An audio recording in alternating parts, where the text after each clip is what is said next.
भला हुआ मेरी माला टूट गई, मैं राम भजन से छूटी। भला हुआ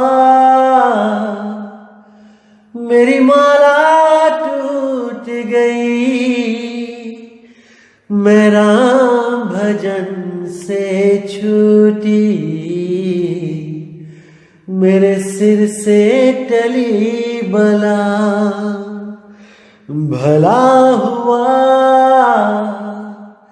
मेरी माला टूट गई, मैं राम भजन से छूटी।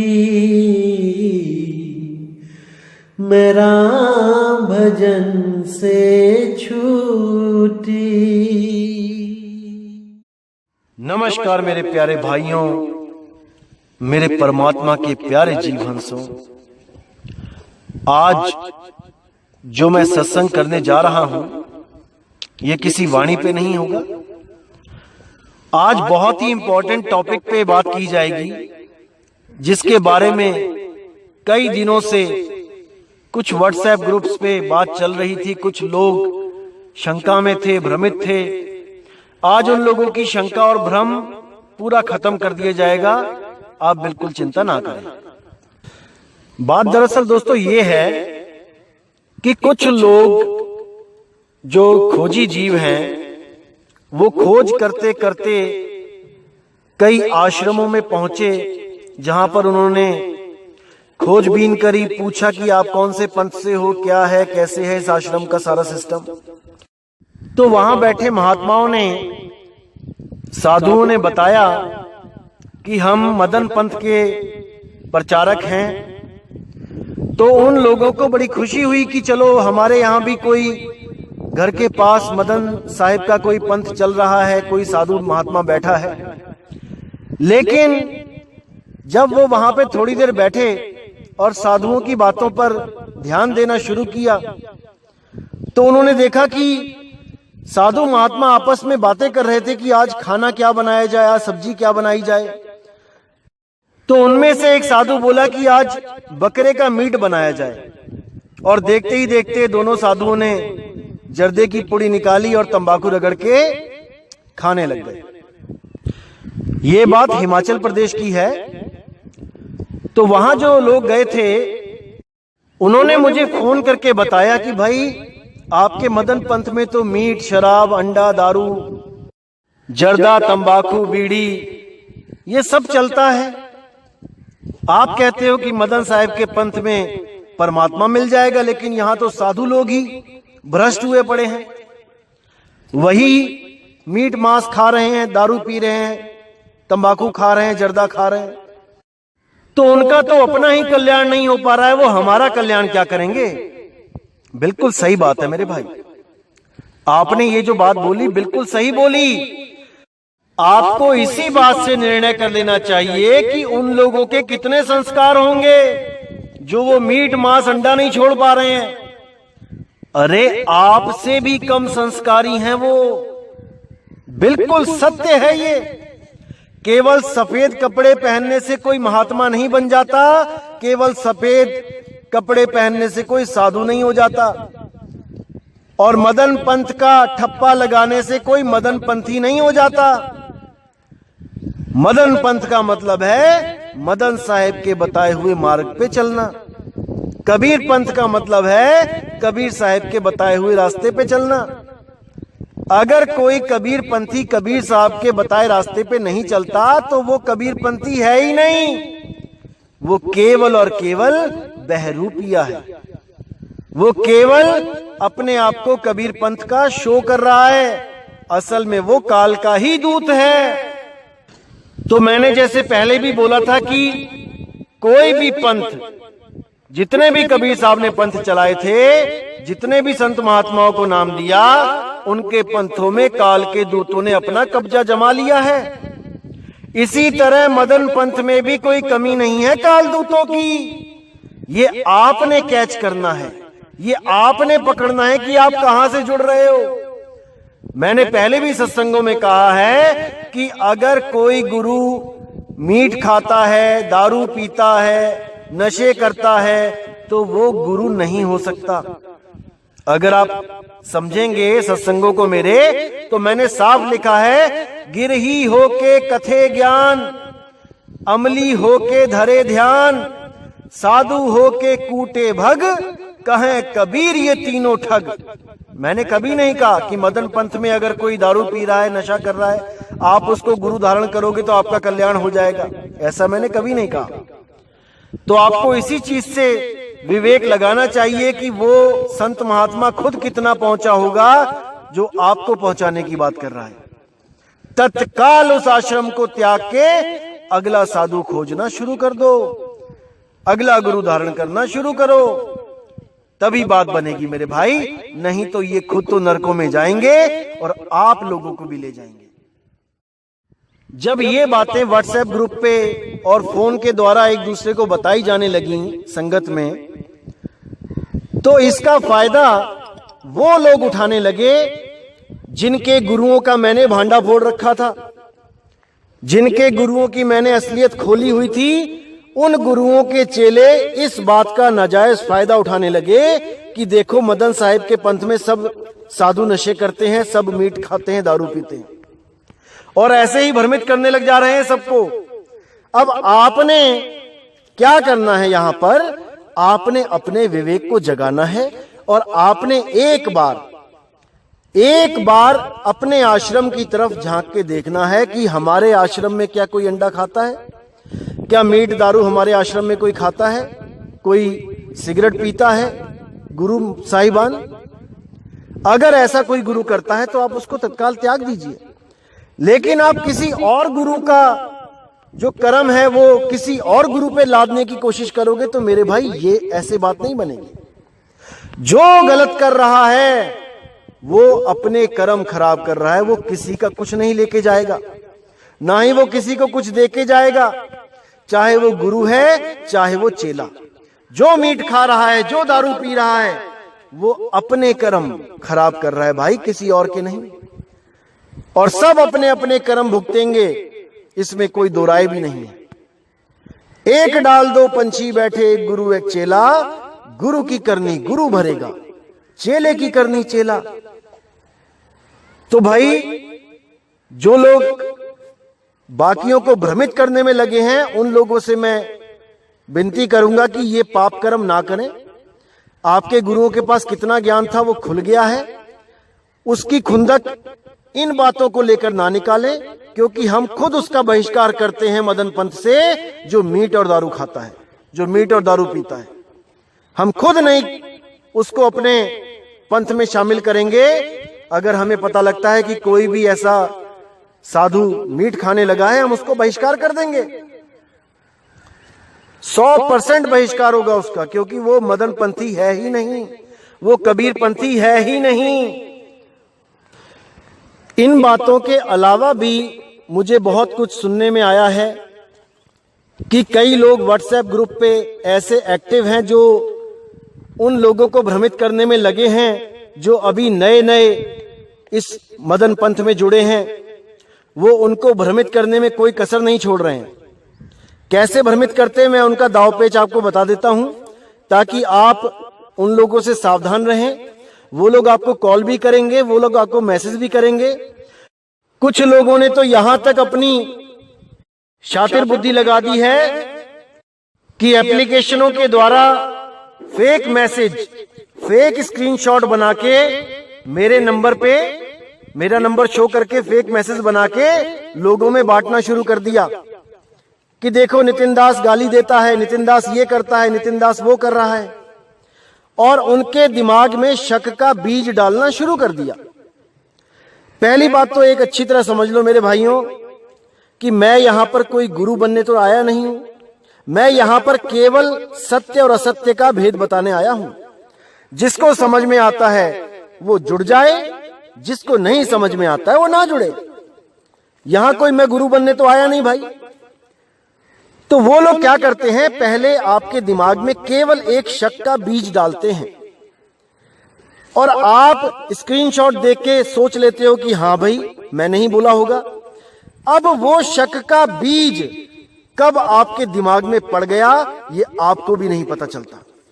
अगर आप विवेक के द्वारा उस बीज का नाश कर दो, यानी कि मुझसे फोन पे बात करके हर चीज क्लियर कर लो, तब तो वो बीज पेड़ नहीं बनेगा, नहीं तो ये लोग आपको दोबारा से उसी दलदल में घसीट ले जाएंगे। इतना याद रखना मेरे भाई। शेर का बच्चा ही भले क्यों ना हो, अगर वो शेर के एरिया से दूर चला जाए तो लकड़ बग्गे भी उसका शिकार कर देते हैं, भले वो शेर का बच्चा क्यों ना हो, क्योंकि अभी उसमें इतनी सामर्थ्यता नहीं है कि वो उन लकड़ बग्गों से मुकाबला कर सके शेर की तरह। इसीलिए मैं बोल रहा हूं कि नाम अभी मत लो, पहले अच्छी तरह ज्ञान को समझ लो। 10 साल समझ लो, 20 साल समझ लो, 30 साल समझ लो, कोई जल्दबाजी नहीं है। जो लोग ज्ञान को सही से ना समझे बिना जल्दबाजी में आ जाते हैं वही लोग भ्रमित हो रहे हैं। उन्हीं को नहीं समझ में आ रहा है कि असल में ज्ञान क्या है। कई लोगों को भ्रमित किया जा रहा है कि कबीर साहब तो देह हैं, जिसको भी मिले हैं देह रूप में मिले हैं, और जिसको भी नाम दिया उन्होंने स्वयं नाम दिया, जिसको स्वयं नाम दिया वही पार हुआ। अरे मेरे भाई, कबीर साहब ने जिसको नाम दिया, जैसे बाबा नानक को नाम दिया, तो उन्होंने आदेश दिया कि आगे प्रचार करो, और जिसको तुम सतनाम दे दोगे उसकी रक्षा मैं करूंगा। धर्मदास जी को नाम दिया, उसको बोला कि आप आगे नामदान दो, जिसको आप सतनाम दोगे उसकी रक्षा मैं करूंगा। तो जब कबीर साहब ने मदन साहिब को नाम दिया तो उन्होंने भी यही बोला कि भाई तुम आगे प्रचार करो, जिसको आप सतनाम दोगे उसकी रक्षा मैं करूंगा। वाणी में भी प्रमाणित किया, सत्य नाम पाए जो वीरा, संग रहूं मैं दास कबीरा। उन्होंने बोला कि जो भी सतनाम को प्राप्त कर लेता है गुरु के द्वारा, मैं हमेशा उसके अंग संग हूं। भ्रमित होने वाली तो कोई बात ही नहीं रही। लेकिन जो लोग ये सोच के बैठे हैं कि कबीर साहब आएंगे, इंसान के रूप में आएंगे और हमें नाम देंगे, हमारी मुक्ति तब होगी, किसी और संत से नाम लेके हमारी मुक्ति नहीं होगी, वो सब भ्रमित हैं। और उनको भ्रमित करने वाले वही लोग हैं जो कबीर साहब को देही मानते हैं। कबीर साहब कहते हैं, देही को सतगुरु कहे, ये सब धुंधर ज्ञान, 4 दाग आवे नहीं, वाह को सतगुरु जान। वो है सतगुरु जो 4 दाग से नहीं आता। ना कि कोई भी गुरु सतगुरु बन के बैठ जाए कि हमारे गुरु से नाम ले लो, हमारे गुरु से नाम ले लो। अगर आपके गुरु के पास विदेही ज्ञान नहीं है तो भाई गुरु भी डूबेगा, चेला भी डूबेगा, इसमें कोई संशय नहीं है। असल में जो नाम दिया जाता है वो होता है सतगुरु, वो होता है विदेही नाम। जिस नाम का आपको भेद बताया गया है वो परमात्मा का भेद बताया गया है आपको। वो है असली गुरु जो देह नहीं है। ना कि कबीर साहब को भी कोई देह मान के बैठ जाए कि वो लंबी दाढ़ी वाले टोपी वाले आएंगे तो नाम देंगे तब हमारा कल्याण होगा। ऐसा नहीं होता मेरे भाई। इंसान चोले में आने की उनकी ये मजबूरी होती है कि जब उन्होंने कोई पंथ स्टार्ट करना होता है तो भेद बताने आना पड़ता है। किसी भी रूप में आ सकते हैं वो, और भेद बताने का मतलब है वो अपने बारे में बताने आते हैं कि मैं कहां हूं, मोह को कहां ढूंढे रे बंदे, मैं तो तेरे पास में। अपना भेद बताने आते हैं, और जब अपना भेद बता के चले जाते हैं तब उस भेद का जो बताया गया है उसका सिमरण करना होता है, तब वो परमात्मा मिलता है। वरना खुद सोचो, जिसको परमात्मा स्वयं आकर मिल गए उसको नाम देने की क्या जरूरत है, क्योंकि परमात्मा तो दिख ही गया, उसको मिल ही गया, भक्ति तो वैसे ही पूर्ण हो गई, तो नाम देने की क्या जरूरत है उसको। लेकिन नहीं, वो नाम देते हैं। वो कहते हैं कि जिस रूप में मैं आया हूं ये रूप सत्य नहीं है। जो मैं तुम्हें भेद बता रहा हूं उसको जब तुम प्राप्त करोगे वो है सत्य, वो कभी साथ नहीं छोड़ेगा। अभी तो मैं आया हूं, अभी साथ छोड़ के चला जाऊंगा, ये देह रूपी मैं साथ नहीं रह सकता तुम्हारे हमेशा। लेकिन शब्द रूप में मैं तुम्हारे अंग संग रहूंगा। इसीलिए बोल दिया ना, सत्य नाम पाए जो वीरा, संग रहूं मैं दास कबीरा, इसीलिए बोला गया है। एक और चीज आपको बताना चाहूंगा जो आजकल बताई जा रही है भ्रमित करने के लिए, कि जाप मरे अजपा मरे अनहद भी मर जाए, सुरत समाए शब्द में वाको काल ना खाए।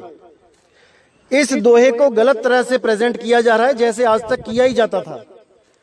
इस पे दृढ़ किया जा रहा है कि नहीं, पहले तुम्हें जपना ही पड़ेगा, जाप तो करना ही पड़ेगा, पर वही जाप अजपा जाप हो जाएगा, यानी श्वासों पे आ जाएगा वही जाप। उसके बाद श्वासों पे जपते जपते जपते वहां पर धुन प्रकट हो जाएगी अनहद नाद की, और उस अनहद नाद के बाद आपको सार शब्द मिल जाएगा। बुद्धि देखिए आप मेरे भाई, अगर किसी गुरु ने आपको केवल नाम दे दिया जपने के लिए, हरे कृष्णा या जय श्री राम या कोई और, ओम नमो भगवते वासुदेवाय, आप जपो, इसको जपते रहो। ये नाम देके गुरुजी का शरीर अंत हो गया, वो चले गए, अब आप ये नाम जपते रहो। अब मुझे सोच के बताना कि ये नाम जपते जपते क्या श्वासों पे आ जाएगा? क्या ये नाम जाप खत्म होके ये अजपा बन जाएगा? क्या ये श्वासों पे चलने लग जाएगा? अगर ऐसा हो सकता है तो कोई भी मुझे फोन करके बता सके और प्रूफ दे सके कि कैसे होगा, तो मैं उसकी बात जरूर सुनूंगा। अरे मेरे भाई, जो जाप है वो जाप ही रहेगा। ज्यादा से ज्यादा क्या होगा कि उसको जीभ से जपने की जरूरत नहीं पड़ेगी, मुख के द्वारा वो मन में अपने आप चलने लग जाएगा। इससे ज्यादा कुछ नहीं होगा, वो श्वासों पे नहीं आएगा। और अगर आपको श्वासों वाला गुरु मिला है जो श्वासों पे नाम देता है, जैसे सोहंग दे दिया, ओहंग दे दिया, कोहंग दे दिया, ओम सोहम दे दिया, तो सारी उम्र जपते रहना मेरे भाई, वो अनहद में कन्वर्ट नहीं हो पाएगा, हो ही नहीं सकता, क्योंकि अजपा जाप अलग है। अनहद विधि का गुरु अगर आपको कोई मिलता है तो वो जाप और अजपा से दोनों से न्यारा करके आपको कहेगा कि इस धुन को सुनो, जो तत्वों की धुन अंदर हो रही है उसको सुनो। उस धुन को सुनने पर भी वो धुन प्रकट हो जाएगी, उससे आपको सार नाम नहीं मिल पाएगा, सार शब्द आपको नहीं मिल पाएगा। जब आप इन तीनों को त्याग के उस सार शब्द रूपी परम तत्व में ध्यान लगाओगे, तब आपको वो वस्तु प्राप्त होगी भाई जिसकी आपको खोज है। तब वहां पर कुछ करना नहीं होता, केवल सुरत शब्द योग होता है भाई, केवल सुरत शब्द योग। लेकिन ये बातें केवल उनके समझ में आती हैं, उनको विश्वास होता है जिनके पूर्व के संस्कार बहुत दिव्य हों। जिनकी पिछली भक्तियां पूर्ण नहीं हुई हैं, उनको इस पंथ में आने के बाद भी संशय रहेगा कि नहीं, शायद जपना ही था। वो लोग वापस चले जाएंगे, पीछे चले जाएंगे। तो ऐसे लोगों को मैं रोकता नहीं, क्योंकि उनका जाना भी जरूरी है।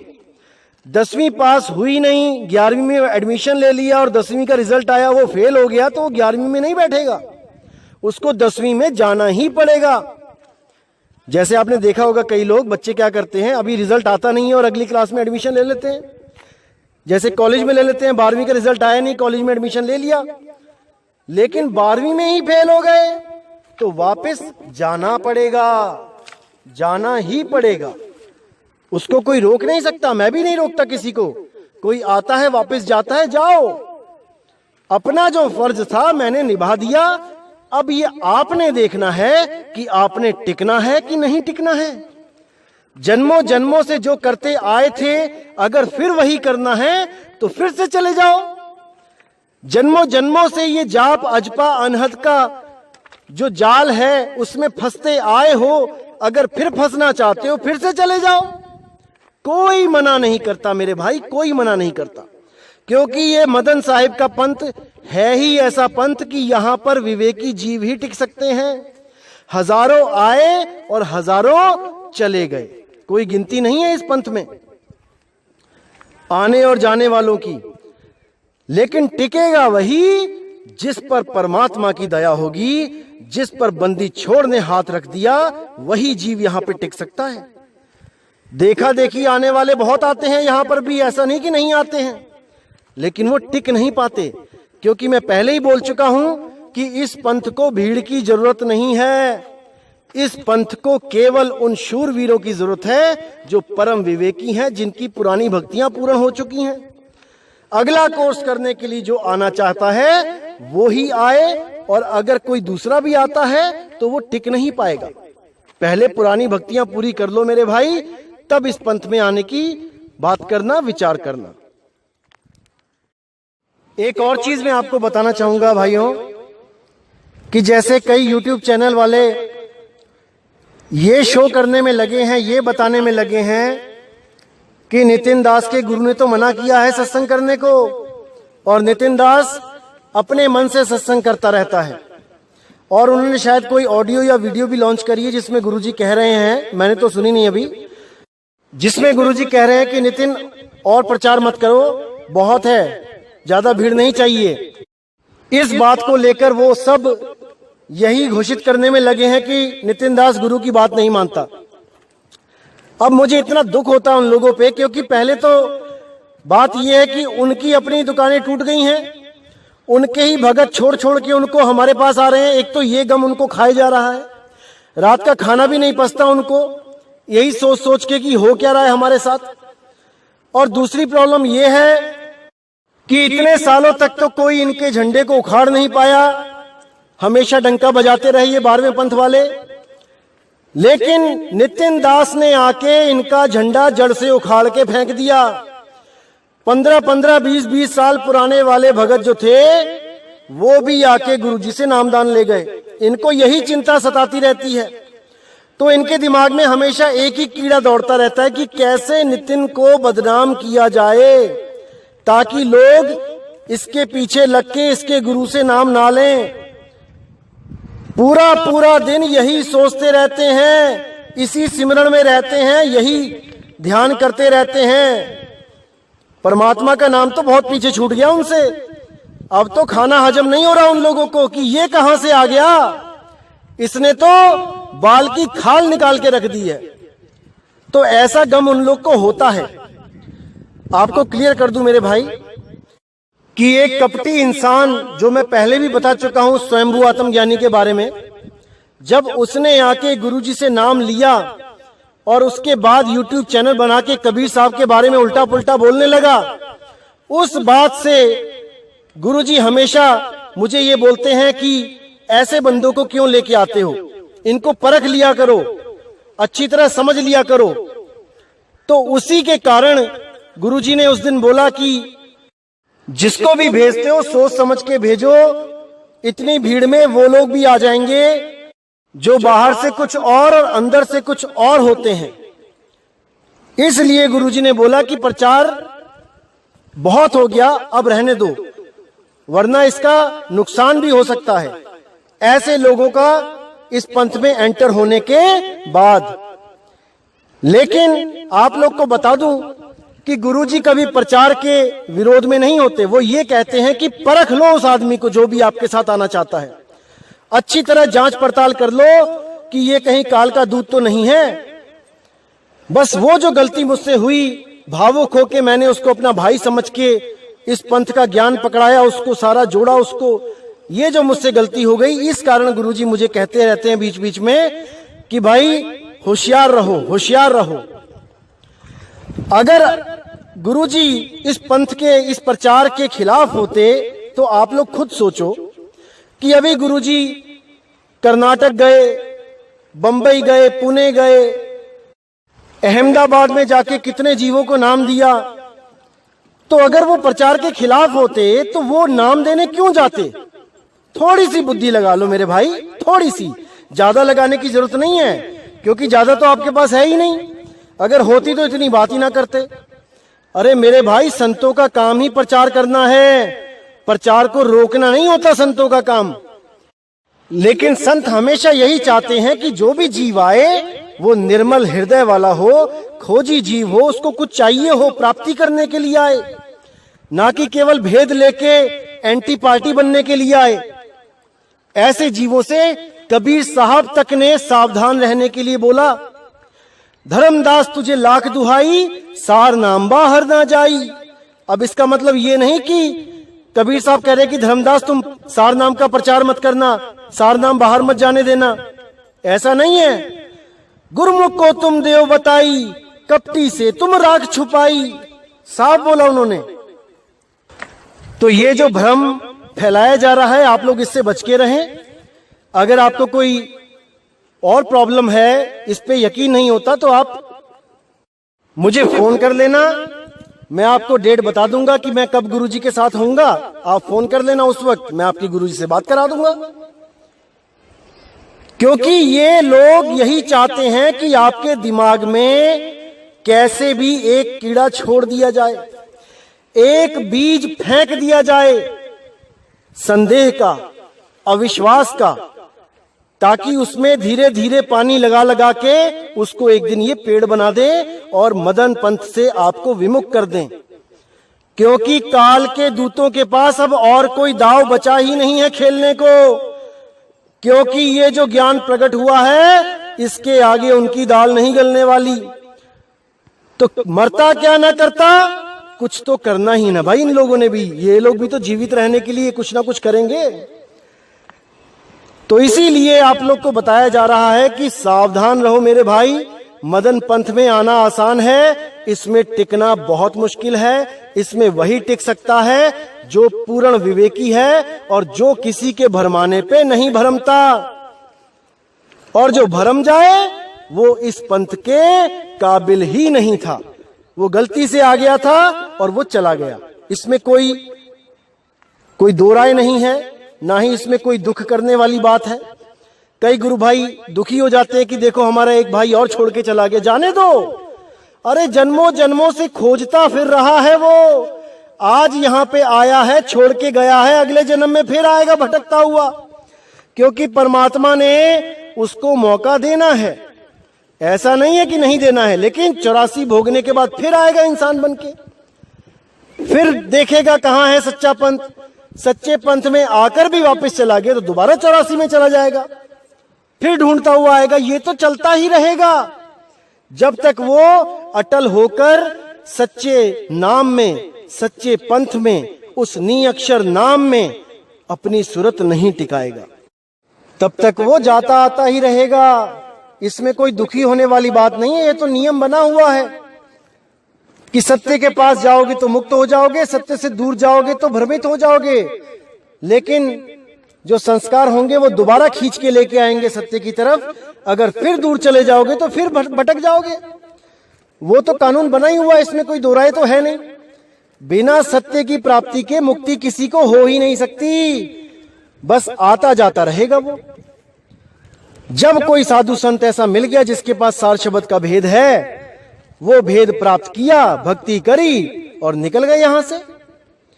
अब बस उस साधु संत को ये देखना है कि कहीं वो हमें जाप, अजाप और अनहद से तो नहीं जोड़ रहा। कहीं ये तो नहीं बोल रहा कि इनको करना ही पड़ेगा तब सार नाम मिलेगा। बस ऐसे साधुओं से बच के रहना। या कोई त्रिकुटी वाला, इंगला पिंगला सुषमना वाला साधु हो, उससे बच के रहना। जो भी कह दे कि सुषमना के बिना तो कोई रास्ता ही नहीं है जाने के लिए, उससे बच के रहना।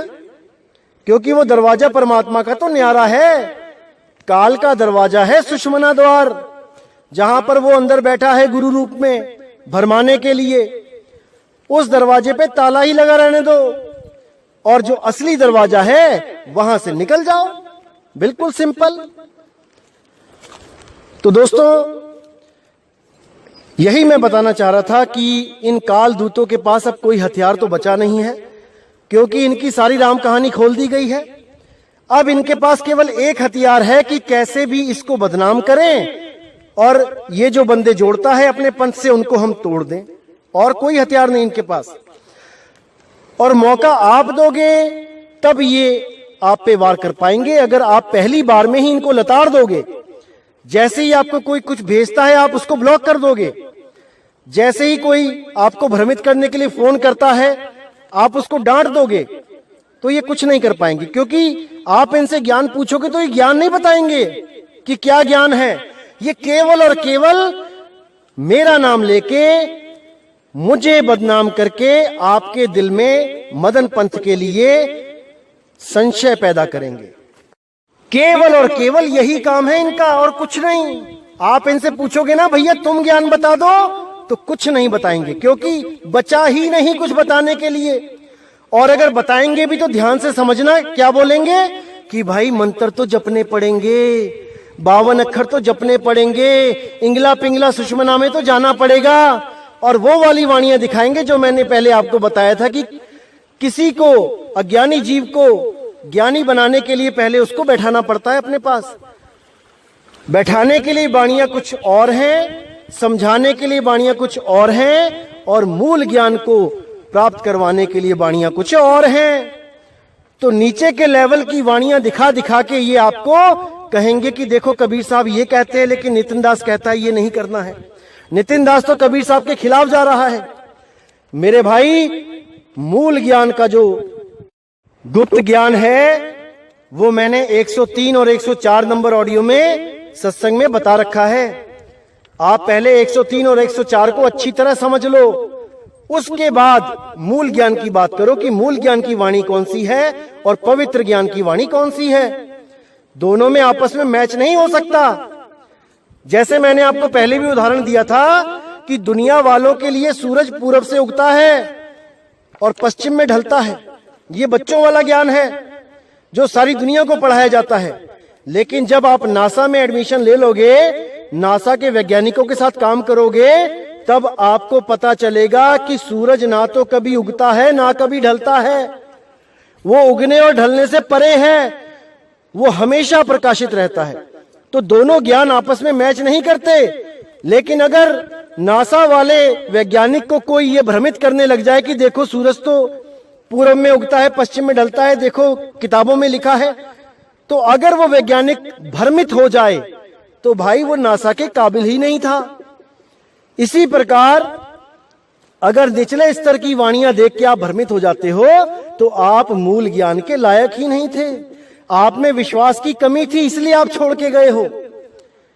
इस बात का मुझे कोई दुख नहीं होता है, इस बात की मुझे खुशी होती है कि जो पुराने संस्कार आपको वापस लेके गए हैं, आप उस भक्ति को पहले पूर्ण कर लो।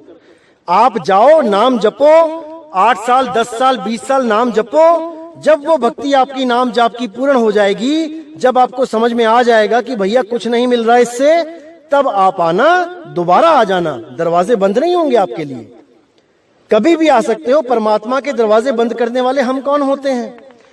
हम नहीं होते हैं। तो इसी के साथ दोस्तों सत्संग समाप्त करता हूं और अगला सत्संग बहुत जल्दी आएगा। जब तक मैं परमात्मा से अरदास करूंगा कि आपका विवेक बढ़ता बढ़ता बढ़ता ही जाए और ऐसा कुछ भी ना रहे जो आपकी समझ में ना आए। आप पूर्ण विवेकी हो जाओ, मेरा काम पूर्ण हो जाएगा। जो काम मैं यहां करने के लिए आया हूं, समझो वो सफल हो गया और मुझे कुछ नहीं चाहिए आपसे। तो इसी के साथ दोस्तों मैं सत्संग को यहीं विराम देता हूं। जय गुरु बंदी छोड़ विराग साहिब, जय गुरु बंदी छोड़ साधु शरण साहिब, जय गुरु बंदी छोड़ बाबा मदन साहिब, जय जय सतगुरु बंदी छोड़ सतगुरु सत्य कबीर साहिब की सदा ही जय हो, सदा ही जय हो मेरे मालिक की साहिब बंदगी सतनाम।